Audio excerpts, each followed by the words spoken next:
Welcome into another episode of Hawks Nest. I'm Clay Harrell, and Happy New Year. And today, just a quick Redhawks sport roundup. Women's basketball sitting at 3-4 overall. They started their season off playing number 5 Louisville, a 21-point loss there, beating the University of Health Sciences and Pharmacy. And their most recent one coming over Tennessee Tech, 79-70 on the road. They're back in action on January 2nd at home against Tennessee State.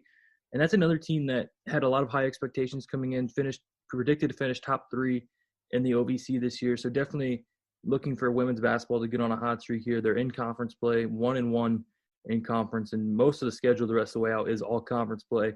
So the season really rides on this here, finishing where they were expected, top 3. Definitely still very doable. They lost to UT Martin in a close game, a 3-point loss. So SEMO women's basketball with a lot of high expectations. And on the men's side, multiple times on the show, we've projected that we thought they would be good. And they're in the midst of a 5-game losing streak right now, but they've looked better than expected. The most they've lost by was 9, which is to Tennessee Tech.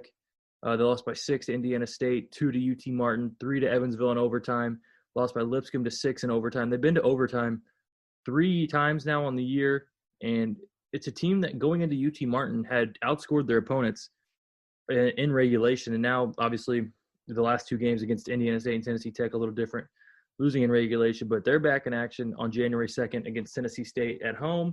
So while they're in the midst of a 5-game losing streak, it's a team that has been better than expected. They found themselves in a lot of really close games, and maybe they're just maybe 1 year away learning how to close some of these close games. And I think you see SEMO competing at the top of the OVC. They've taken some good teams down to the wire, and I think if you're a SEMO men's fan, you have to be excited about that.